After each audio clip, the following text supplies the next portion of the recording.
Everyone, it's Tuesday and it's 3 o'clock. That means today is Tech Tuesday. There are some things that you need to do to protect your business from cyber attacks. And of course, there's technology that can do that, but there are also some kind of intangibles. There's kind of the 3 Ps: policies, procedures, people. All of these things are important, and there are things that you need to be doing if you're not already. So we will talk about that today, as well as some of the other things as I look at a couple of articles. Be right back.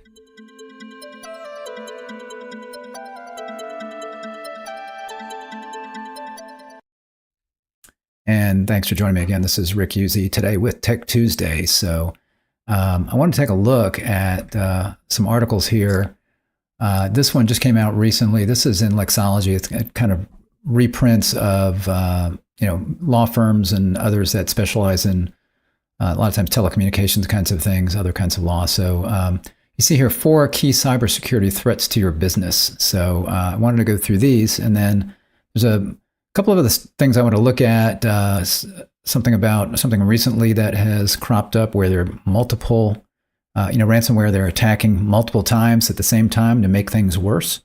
And there's also some recommendations from the FBI. So also, before I get started, I just want to make you aware that as we talk about cybersecurity, we do offer that. So as you see some of the things that you might want to be doing here, just check us out if you wanted to. You'll see here that if you go right under products on our website and click on cybersecurity, you will then come to some information specifically about that that can help you. And you see we do have a free trial if you want to do a 3-week trial of our endpoint detection and response, or we can do a free security assessment for you. You can take your pick there, and we will try to help you out there, and you can kind of get an idea maybe of what your vulnerabilities are, or see, again, the endpoint detection and response, see how that can help you in your cybersecurity efforts. So I just want to, again, make sure that you're aware of that, and do note that you can check us out. Where is it? Right here. So there's our website, phone number. So just give us a ring. But again, I don't want to spend too much time on that. I want to talk a little bit about how you can protect your business, what you should be doing. We can help with that, but there are some things that you can do that you just need to have in place. So let's take a look at that. So you see here, going back to this page here. So 4 key cybersecurity threats to your business. It's important to be proactive as possible in identifying potential threats and implementing measures to minimize the risk of a cyber incident. Importantly, key threats to your business are likely found both externally and internally. And sometimes we don't think about that. We think about the attacks coming from outside, but they can come from inside, not necessarily on purpose. Sometimes it's just people making mistakes. But it talks here, it's at the very beginning of saying how the fact that, it's great that things are all connected now, but that can increase your risk. So the more things are connected, the more risk you have. So they have number 1 here, ransomware, and that is certainly something that's been a real problem for businesses. It's something that you need to take seriously. You see here, ransomware involves bad actors accessing and encrypting your business data or systems and demanding a ransom. If you refuse to pay the ransom, these bad actors generally threaten to delete or publish critical business data. And it used to be that they would threaten to delete it. And, of course, the business was really upset about that because maybe they didn't have a backup. Because a lot of businesses, like a lot of home computer users, don't back up their data. Then something happens, and suddenly, if you're at home on your PC and your PC crashes, and you're like, oh my gosh, why wasn't I doing a backup? Because you didn't think about the possibility, and it's certainly a possibility. So businesses should be backing up their data. So as more and more businesses do back up their data to prevent or to mitigate the effect of a ransomware attack, in other words, saying, hey, that's okay, we've got the data, it doesn't matter if you delete it. Well, the backup plan for the ransomware criminals is to publish that data, and that could be very sensitive data that they could be publishing about your business or about your customers. And of course, that is bad for your reputation. That's not a good thing for your customers. So ransomware attacks, if you can't get back up because you don't have the data, that can take your business down for days, or weeks, depending on how long they want to keep this thing going. So they've kind of got you over a barrel there. Or again, if you have the data, it's not easy to back up. You've got to take all of that information, and it could still take days to maybe get back up if you've got the data, as far as getting all of that information back up where it needs to be. So those are things to be aware of. But again, the backup plan now for some of these ransomware criminals would be to say, okay, that's fine. You've got the data. We'll just go ahead and publish it out on the on the web somewhere, and that way all of your customers' information, maybe credit cards, names, addresses, all that stuff would be out there. So that's something you want to try to prevent if you can.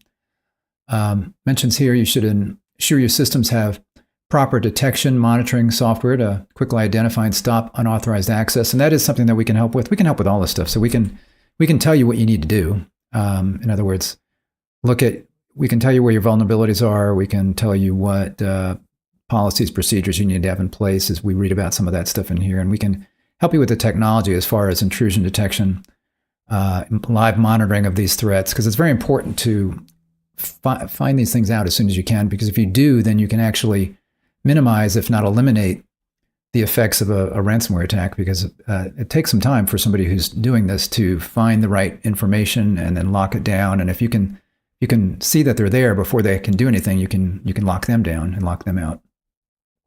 So you see here, keep your operating system software and applications regularly updated. That's very important, with proper antivirus software and firewalls. That's, of course, on the network as well as endpoint kinds of things with antivirus software. It's also best practice to segment your network into smaller networks that operate individually. So you may have a very important part of your network that has very important data that not everybody needs access to. So you just can kind of completely segment that out, so that if your sales office, or your marketing office, or other accounting or whatever, if they don't, maybe not accounting, but if you have certain offices that don't need access to certain critical data, if they're not connected to that network, then you don't have the risk, or less of a risk. Let's say if somebody on that less important segment of the network gets infected with ransomware, some kind of virus, then it's much less likely to spread to that important part of your network, or more important part of your network. Limiting user access privileges so that users have permissions to access only the data they need to work. You should be doing that. That's important as well. So obviously, if you've got particular staff that don't need access to certain databases and other information, you don't want to have them have access to that. There's no reason to give that to everybody. Both of these measures minimize the amount of information a cyber criminal can access if one account or system is compromised. That's the whole point. Social engineering, very important. This goes along the lines of training and policies and procedures, making sure that your staff knows how people might try to take advantage of them. Social engineering involves using deception to manipulate individuals into providing sensitive personal information, financial or business information. A common example involves a bad actor posing as someone with whom your business likely has an existing relationship, convincing your employee to provide your bank information or wire money to a fraudulent account. There was an attack. I think it was at MGM Grand. It was at a casino, and basically what they did was they used something called phishing, which is getting more prominent these days. Phishing, of course, is when you send an email to someone, and you're trying to get them to click a link, and the email may look somewhat real, maybe not. Some of them are really well done, some of them not so well done, and you can look at the English and tell that it's not really a real email. But a phishing email is where somebody is really being very targeted, because they're going to take the time to actually call people at your business and then try to convince them to give information that can then give them access to your network. And that happened, as I mentioned, at the MGM Grand Casino, where someone calls their IT department. They had seen an employee on LinkedIn. They had seen their information, so they called pretending that they were that employee and were able to get credentials onto a very sensitive part of the network. And from there, the phishing attack, not the phishing attack, the ransomware attack took place. So that's the kind of thing they're talking about there. This training must not only explain the mechanisms behind social engineering scams, but also provide interactive training at recognizing and responding to such attempts at deception. Continuous training throughout the year creates a vigilant team capable of warding off sophisticated scams. You should also track the progress of your teams using their performance to guide future training. So I don't know if you remember the whole thing with, what was that called actually? Secret shoppers. So your business might hire a firm that does secret shopping, or you could do it on your own internally, where you would call your sales department. Retail establishments do it as well, where they might have somebody come into a store as a secret shopper, and you just see how the salespeople react to different situations. It might just be as the salesperson, actually answering the questions correctly? Are they trying to close the deal? Are they being polite? Those kinds of things. So you got a secret shopper. Well, you could have a secret ransomware person where they would just go in and try to talk to various departments and see if they can gain access to information they're not supposed to have. Now, again, this should be for training purposes. So you don't want to scold people that make mistakes. It could be a new employee. It could be somebody who's been there a really long time and forgot. It could be that the person doing the secret ransomware attempt could be really good at what they do. And you want somebody like that could be very convincing.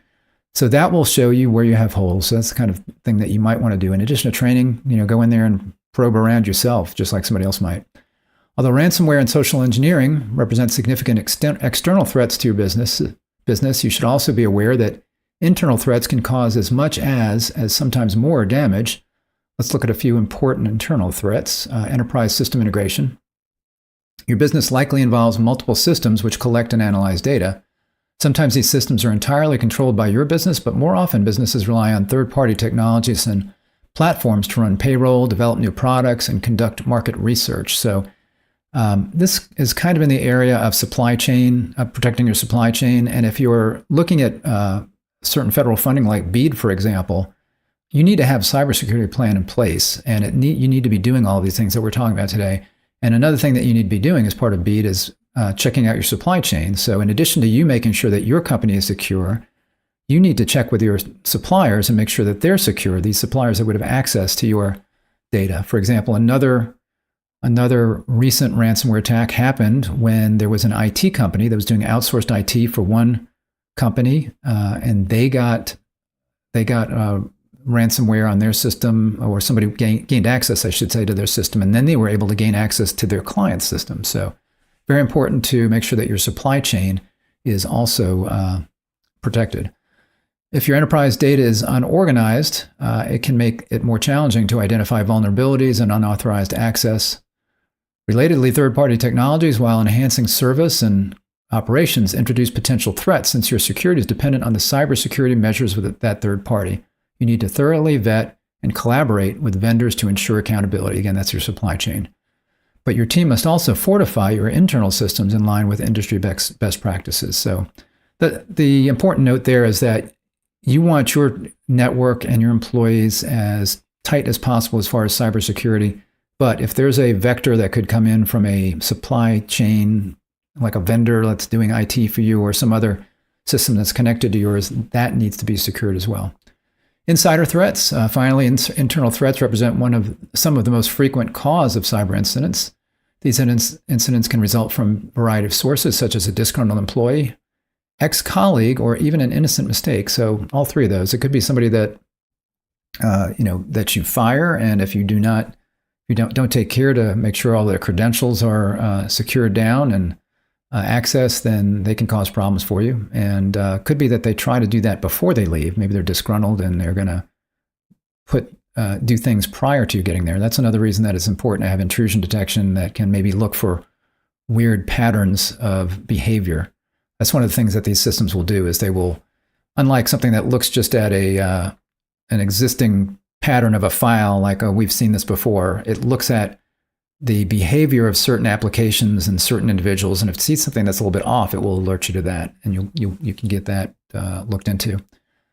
And then also, innocent mistakes, like I say, an employee giving up information that they really weren't supposed to, or maybe logging into some system that they shouldn't have access to and doing something. Now, if they shouldn't have access to it, then they shouldn't have access to it. But you can minimize the risk of insider threats with a few simple measures. First, develop and implement a thorough onboarding and offboarding process with particular attention to quickly eliminating access and recovering data in the possession of someone going through offboarding. So again, make sure that anybody that's leaving your company, that all access to all of your systems are then removed prior to them hopefully walking out the door.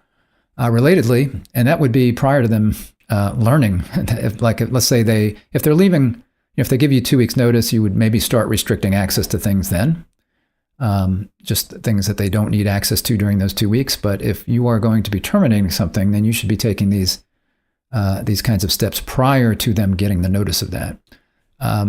Relatedly, you should ensure that users have access to only the data and systems required to complete their work during onboarding. So a new employee, They're brand new to you. You don't really know them that well. No reason to dump them right into everything that they could access that could be a problem. So you'll be training them. You'll be kind of bringing them up to speed. No reason to give them access to everything right away, if they don't need it, obviously. There are just a few key threats likely facing your business. A proactive and comprehensive approach to cybersecurity, from addressing the risk of social engineering to insider threats, is crucial for your organization's defense. So that's absolutely true. And this applies, obviously we are a provider of services to broadband operators. So this really applies to broadband operators as well. Obviously this is any business needs to be doing this, but broadband operators, you guys are connecting other individuals. Your business is to connect people.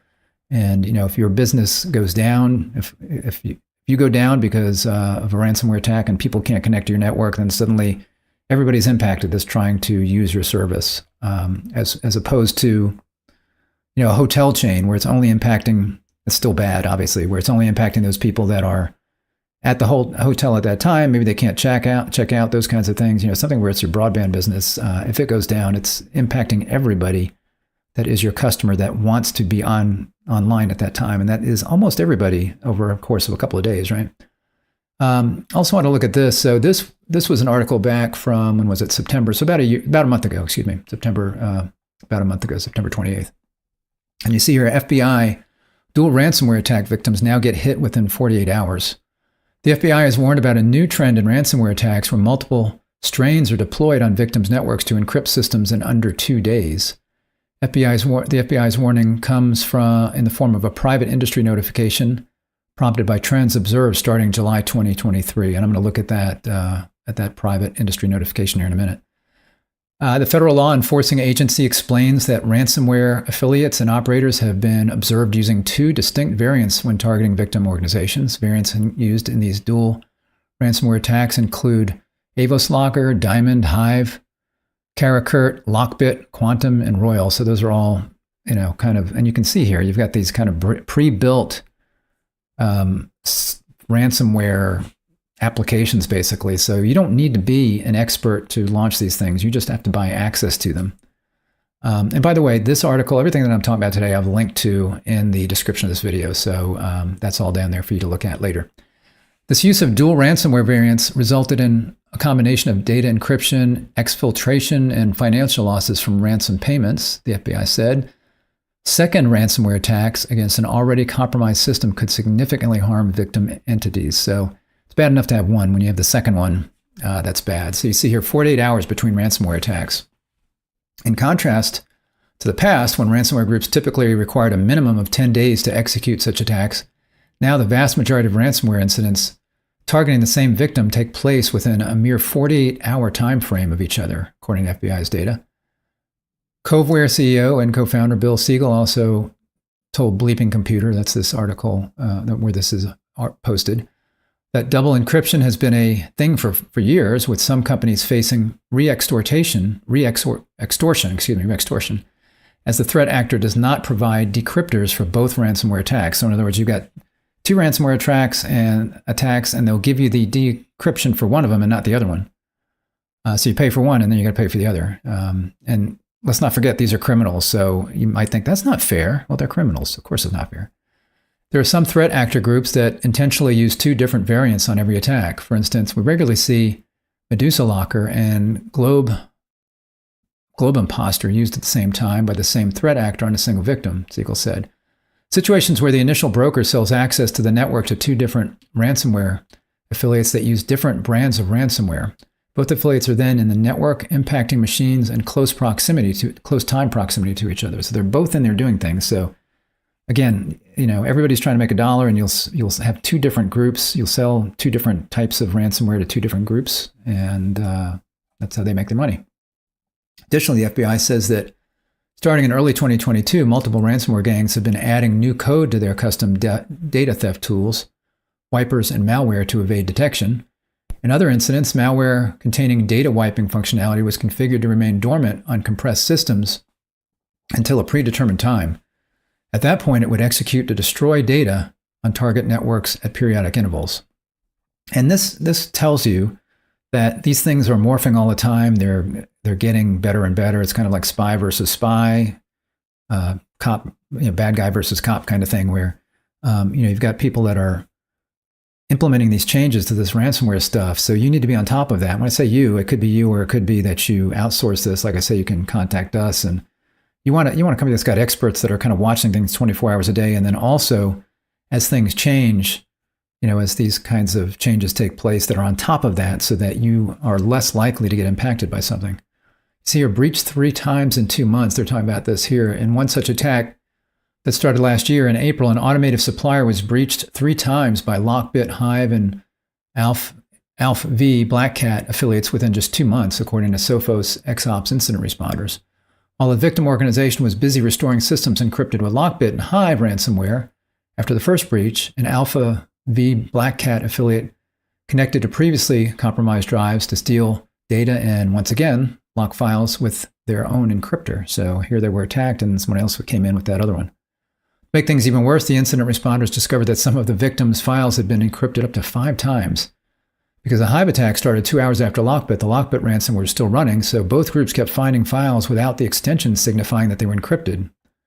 So they encrypted them multiple times. So how to defend against ransomware attacks. The FBI advises organizations to maintain close connections with the FBI field offices in their region. These relationships will allow the FBI to aid with the identification of vulnerabilities and the mitigation of potential threat-related activities. There was another story out around July of this year where the FBI was requesting that companies please contact them. They were saying, we're not going to show up at your door with flak jackets and like we're coming in there to bust you. We're going to come in there because you are the victim of a crime. So that's kind of what they're saying is, let us know about these things. We can help. And then also it helps them get an idea of what's going on. So a lot of companies may be a little hesitant to do that because it's like, well, if we tell the FBI, then word gets out and, but you really want to make sure that you're involving law enforcement with this because they may have information that can help. And again, the more people that do that, and the more companies that do that, then the more information they get about what's going on. Network defenders are also advised to apply mitigation measures included in the FBI's private industry notification published on Thursday, and I'll show that, to limit the attacker's use of common system and network discovery techniques and to reduce the risk of ransomware attacks. They're urged to keep all systems up to date and conduct thorough scans of their infrastructure. Defenders should also secure services like VNC, RDP, so some recommendations there. Again, I'll take a look right now at this. This is what they're referring to here, so I've linked to this as well. See, this was this private industry notification that came out about a month ago here. Again, please contact the FBI with any questions. 2 or more ransomware variants impacting the same victim. So a lot of it talks about that. I won't repeat it. A lot of it was what we just, in the article that we saw here about what was going on. Again, the FBI recommends organizations establish and maintain a strong liaison relationship with the FBI. So again, let them know, first of all, establish that relationship and then let them know if anything happens.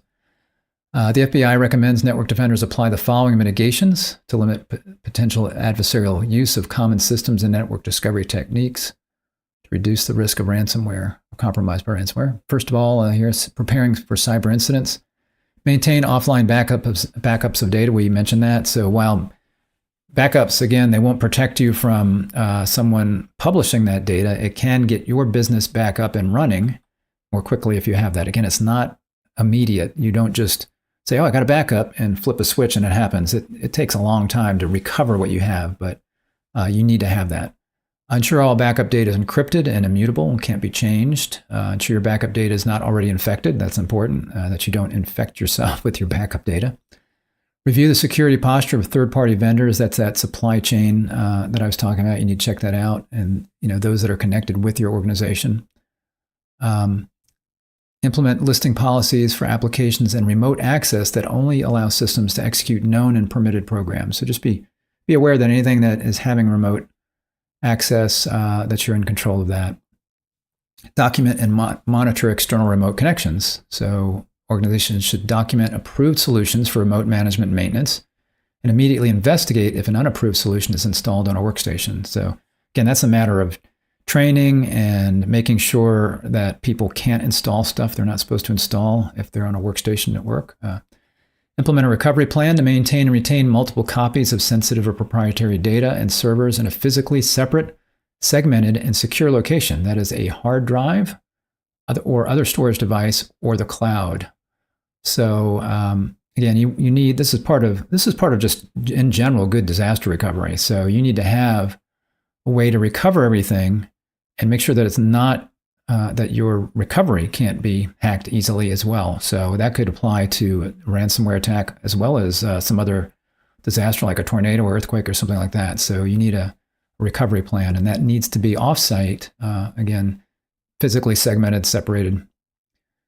Identity and access management require all accounts with password logins, for example, service account, admin accounts, and domain admin accounts to comply with the NIST, or National Institute of Standards and Technology, standards for developing and managing password policies. And they talk a lot about password kinds of things in here.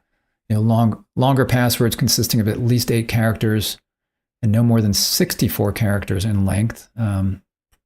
64, that would be hard to remember, wouldn't it? Store passwords in hash format using industry-recognized password managers. Add password user salts to shared login credentials. So, organizations will use this hashed format for passwords where somebody were to get into the database, they don't see the plain text password, they see a hashed password that's really long, lots of characters. But the problem with that is that if you've got something where you've got staff that all have the same password, like you've got a login that is for your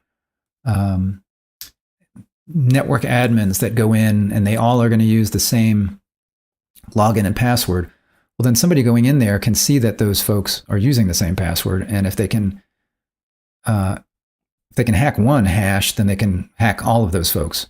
So that's important. And what the salt does is what salting that does is it takes random characters and throws it in that hash so that when somebody sees those hash codes, they're unable to tell which ones are the same. It just makes it a lot harder for them, because there actually are tools that help criminals decipher these hash codes, so to speak, to be able to decrypt these passwords more easily. So if you do that salting, that helps. Refrain from requiring password. This I found interesting because a lot of companies will do what they're saying to maybe refrain from doing here. It says refrain from requiring password changes more frequently than once per year unless a password is known or suspected to be compromised. It has a note here. It says NIST guidance suggests favoring longer passwords instead of requiring regular and frequent password resets. Frequent password resets are more likely to result in users developing password patterns cybercriminals can easily decipher. That's interesting because, again, a lot of companies will, following, I think it was the, what was that? I forget who the two, it was some legislation for the government that a lot of companies follow that says, change your passwords every 90 days or something like that. So you kind of force that. So your users go to log in. It's like, oh, my password needs to change again. So they got to go in, they got to reset that. So they're saying here, maybe no more than once a year, do those password changes. Require phishing resistant multi-factor authentication for all services to the extent possible, particularly for webmail, virtual private networks, and accounts that access critical systems. So multi-factor meaning that, you log in and then you have this second factor. And a lot of times it might be that you log in and you have to put in your username and password, but then you get a text from that site that says, okay, go ahead and click this link or type in this code. It's usually type in this code and then you can get access. So the point there is if somebody has phished the username and password from one of your employees, so they now know that username and password, they try to get access and it says, hey, we're going to send you a text. But unless they have access to that user's phone, they're not going to get that text. Therefore, they won't get the code and they won't be able to log in. So that's multi-factor authentication, very important. Review domain controllers, servers, workstations, and Active Directories for new and or unrecognized accounts. Some of that can be automated again through intrusion detection kinds of things, or just taking an audit every now and then. Audit user accounts with administrative privileges and configure access controls according to the principle of least privilege. So make sure that you only give the most important privilege to the people that really, really need it. Implement time-based access for accounts set at the admin level and higher. For example, the just-in-time access method provisions privileged access when needed and can support enforcement of the principle of least privilege, as well as the zero trust model. This is a process where a network-wide policy is set in place to automatically disable admin accounts at the Active Directory level when the account is not in direct need. Individual users may submit their request through an automated process that grants them access to a specified system for a set time frame when they need to support the completion of a certain task. So a lot of people don't need access to these systems all the time. It's just every now and then. And when they do, you can set up this system where it's like they can go in, they can request the access. It's only for a short period of time, and then that is gone after a certain period of time. So it's not something that you need to worry about giving them access to something and then them having access to that and you're forgetting to take it away. Protective controls and architecture, segment networks to prevent the spread of ransomware. That was mentioned, I think, earlier. Network segmentation can help prevent the spread of ransomware by controlling traffic flows between and access to various subnetworks by restricting adversary lateral movements. That was that idea of, again, maybe your more critical network is separated, a certain IP range for that and not for folks that are, again, in sales and marketing. Identify, direct, and investigate abnormal activity and potential traversal of the indicated ransomware with a network monitoring tool. Again, this is the intrusion detection kind of tools that look for odd behavior and are looking for things that are recognized as to be known problems, and they will alert you. And again, this is important that if you're going to have a tool like this, you need to have people that know how to use it, know how to read what's happening and take action. So that's another reason that a lot of times companies, why they kind of fall down on the job. And it's because they go ahead and maybe get some intrusion detection set up, and then people come and go, and some guy's in charge of it, and then he leaves, and maybe the training isn't passed on as well to the next guy, and they have their own jobs to do that are not related to cybersecurity. A lot of times it's an IT team, and they're busy fighting other fires. And in fact, sometimes the fires they're fighting might be, for example, a DDoS attack that was launched as a diversion to allow somebody to go in and then launch a ransomware attack. That happens. That's one of the reasons that people do DDoS attacks, is to get your IT team all focused on the DDoS attack, and then suddenly nobody's watching the intrusion detection software or other stuff that may be in place, and it's a way to take your eyes off the ball. So let me just pitch one more time. It's good to have a company that will do this for you and has the team, the experts that are there kind of 24/7 monitoring this stuff, so that if something happens, they can take action immediately to kind of lock that down, and it's something you don't need to be worrying about. You've got the intrusion detection in place, plus you've got a team backing you up that does that, so that's important. Let's see, install, regularly update, and enable real-time detection for antivirus software on all hosts. Again, that would be the endpoint detection, and you can put antivirus software. A lot of companies will have antivirus software on the computers that customers or that subscribers use, and when I say not really subscribers, that employees use. So that's good to have. Although a lot of times, again, that's looking at known patterns. So it's not really good against zero-day threats. So if something it is just launched and it's new, the pattern might not be out there. And then also, it's looking for a pattern that is known. So again, really good endpoint detection and response will have endpoint detection that actually looks at normal behavior for that user and that system, and it sees something out of the ordinary, it will alert you. It doesn't have to be some kind of a known virus that's out there, and that's important to have. So that kind of endpoint detection and response. And as I mentioned, we can do a 3-week of our EDR free if you want to check that out, and that'll give you an idea there as well. So reach out to us. Secure and closely monitor remote desktop protocol use, RDP. Limit access to resources over internal networks, especially by restricting RDP and using virtual desktop infrastructure. If RDP is deemed operationally necessary, restrict the originating sources and require MFA to mitigate credential theft and reuse. I'm not sure what all of this is, so I will leave it up to you to read that. And if you want to research it, you can. I can't explain that. Obviously, you got virtual private network here, VPN, multi-factor authentication, I believe MFA. So require multi-factor again. That's that second factor of authentication to help protect that, to mitigate credential theft and reuse. Vulnerability and configuration management, keep all operating systems, software, and firmware up to date. Very important that as patches come out from your software vendors, it could be your router firmware needs to be patched, or just something as simple as Windows, those kinds of things. Whatever equipment you have, if you're a broadband operator, you've got CMTS out there, or you've got an OLT, or you've got other kinds of network equipment related to your broadband business, all that stuff needs to be patched and updated You don't necessarily need to go to the latest code unless there's a known vulnerability. Sometimes putting the latest code in can be a problem because you're kind of being a guinea pig on testing something that might have a not necessarily a virus or anything like that in there, but it could just have some bad code when they did the update. So a lot of times companies will do the latest best code that they know, maybe one back. But if there's some kind of patch vulnerability that's discovered and they patch that, you need to get that on your systems right away. Timely patching is one of the most efficient and cost-effective steps an organization can take to minimize its exposure to cybersecurity threats. Organizations should prioritize patching of vulnerabilities on CISA's known exploited vulnerabilities catalog. Disable unused ports. If you've got ports, for example, email ports and other stuff, that are open that don't need to be, disable those things. That's just another vector for somebody to attack. That if you don't need that port being used by anybody, then disable it. Consider adding an email banner to emails received from outside your organization. That's when you get an email and you go to reply and you might get a banner up that says, "Hey, this is from somebody outside your organization. You sure you want to send it?" I get those all the time. And I'm looking at it, it's like, of course I do. I know who this is, but I guess it's maybe just an extra flag to let people know that this email is from the outside. Disable hyperlinks in received emails. That's a significant step because there's so many hyperlinks, but obviously that would prevent your employees from clicking on a phishing link, but then it would also maybe prevent them from doing their job. I don't know about that.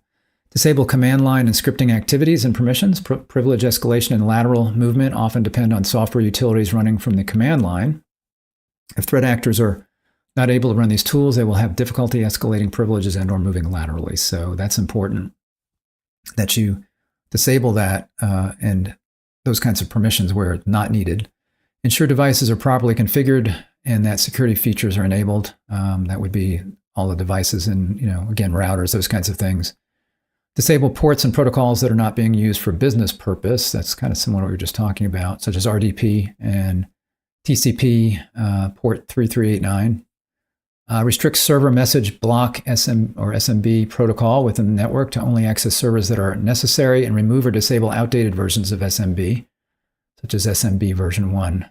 Threat actors use SMB to propagate malware across organizations, so that's important. So you'll want to look into that a little bit. And again, that is, making sure that you're keeping things up to date as well. And then it mentions here again, report all of anything that happens, I guess. If you get attacked, report that to the FBI. They may be of some help there, and it will help them as they keep track of all of these things. So again, check out our website. Go into products, you'll see cybersecurity, and you'll come here. There's a lot of information about what we can do for you, both from security operations center as a service, basically. So every company should have a security operations center kind of focused on these things, but almost no companies actually have the bandwidth or people to be able to do that. So we can help there, but we run it as a service. So you don't have to do really much on your end other than work with us on getting it all set up. And we make sure that you have all the policies and procedures in place, or at least that you know what they need to be. You've got to make sure that yourself, but we make sure that you know what you need to be doing on your end. A lot of these things that are related to people and procedures and policies. Managed EDR, again, that's managed endpoint detection and response. That's for the endpoints. So you've got your network elements, your servers, those kinds of things. And you've got your endpoints, employees coming and going these days makes it more difficult. You've got employees that are in the office at times. Sometimes they're at home. They may be bringing devices in the office. All that stuff's got to be looked at. Email filtering, if you needed assistance with that, web filtering, those kinds of things. Got some resources on here. And again, you can do this free trial. We'll be happy to do a presentation for you. Just click right there. You can do a free trial and sign up for that. And again, that's a no risk trial, 21 days, and we'll set up that endpoint detection and response for you. Or another thing we can do, if it's you want to get an understanding of what your vulnerabilities are, we can do a vulnerability assessment for free as well. So reach out to us there. And you also see our contact information right here if you want to get in touch with us. So thanks for joining me today. Appreciate it. And if you are not subscribed to our channel, go ahead and click the subscribe button. You saw a little animated hand there. You can click on the little bell to be notified when I'm live. not in that way, yeah, you get the notification. And then if you're not subscribed, go ahead and do that today. You can just click it, subscribe. And if you like this video, go ahead and give me a like. I'd appreciate it. Hopefully this was information that was helpful. And I realize, I threw in some stuff that we do, but I think it's important to let you know that we do that. So reach out to us if you have questions about any cybersecurity issues. Even if you just have questions, go ahead and send that email to me. It actually goes to info. I will get a copy of that. If you have questions about cybersecurity, I'll get you an answer. No, don't need to buy anything. We'll try to help out if you've got questions there. Again, thanks for joining me for Tech Tuesday today. I will see you tomorrow for Broadband Deployment News. Take care. Bye-bye.